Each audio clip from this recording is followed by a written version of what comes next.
Joining me now is celebrity and royal commentator Kinsey Schofield.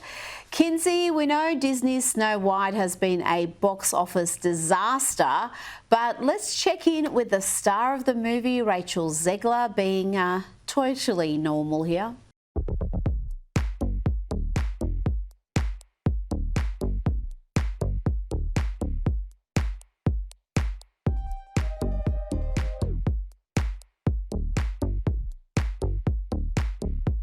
Kinsey, what is the latest on the film's box office performance? I'd say that this is one of Disney's biggest regrets ever. I mean, I checked, we've discussed it before. I checked Rotten Tomatoes, and the score is even lower than the last time we talked. 40% on Rotten Tomatoes. Initially, it brought in 87 million globally. And, you know, The Lion King hit 191 million. Beauty and the Beast at 174 million. What a joke. And, you know, other movie companies are going to look at her and they're going to say box office poison. And a lot of this is due to her behavior leading up to the film's release. Absolutely. She is just uniquely unlikable, but then it is actually a terrible film as well. So it's the double whammy. Now let's talk about Meghan Markle. Her podcast, Confessions of a Female Founder, has been lashed by the critics, who have condemned it as a vapid lesson in self-love and an ego-fluffing conversation. Perhaps one of the most scathing reviews came from The Times, whose columnist James Marriott gave it 1 star and said he was seized by an urge to beat his head against the wall while listening to it. These reviews are almost reminiscent of Snow White, Kinsey.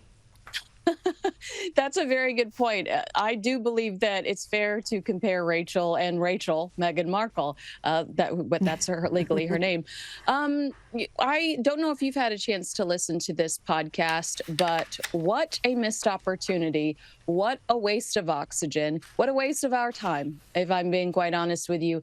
How many people are going to give this woman a do-over? I've never seen somebody fail up as much as I've seen Meghan Markle fail up.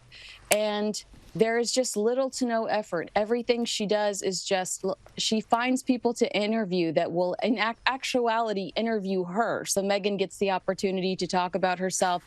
She did rank in the top 10 in the U.S. and Canada, but those were the only countries, and of course did not meet that Joe Rogan domination that she initially did with that first episode of Archetypes. So I feel like people are so over her. Oh, absolutely. The novelty factor wore off long ago. Meanwhile, we've got Prince Harry escorted from a High Court hearing about his security arrangements today, and he was shielded by burly bodyguards after an agitated supporter disrupted proceedings. As he passed this woman on his way out, she suddenly shouted out indistinctly what appeared to be, "I support you, Prince Harry," before then turning to the press gallery and saying, "If you're members of the press, you're the reason he's not in England." The woman, a small, shaved-headed, bald-headed black woman, looked to be in her 50s. She's attracted attention after arriving late to the public gallery and repeatedly shifting in her seat and fiddling and fidgeting with 2 phones and a notebook. Tell me about this so-called security scare. Doesn't sound like too much of a security scare to me. I mean, it's perfect for Prince Harry, who's over there begging for the UK government and taxpayers to pay for his security. I think it's one of those overblown, hyped moments that Prince Harry lives for, so he can say, "See, I'm in jeopardy. There's concern for me."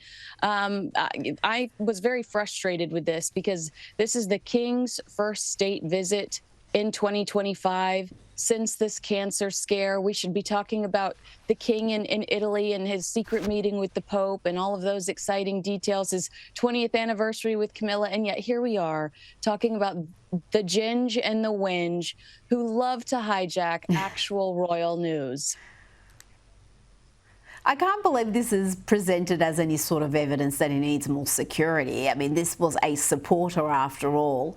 And it was interesting that on X, Harry Smollett was being shared. It was a hashtag that I saw pop up a few times. So I don't know if it was trending, but it was certainly one that I saw a few times. Now, let's talk about Britney Spears. She's apparently ended her on-again, off-again relationship with Paul Richard Sollers, and she keeps posting these bizarre videos online, Kinsey. I can understand why her fans are a little bit concerned.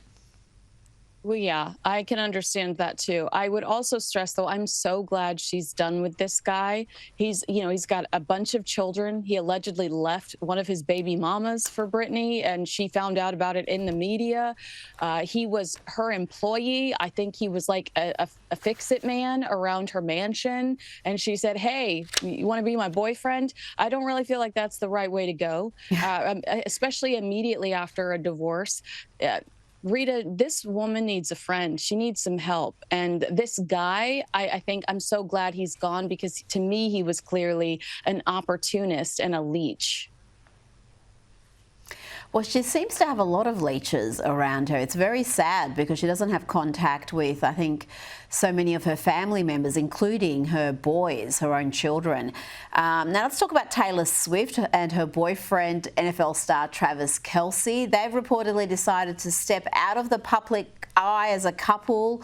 Kelce wants to focus on his football.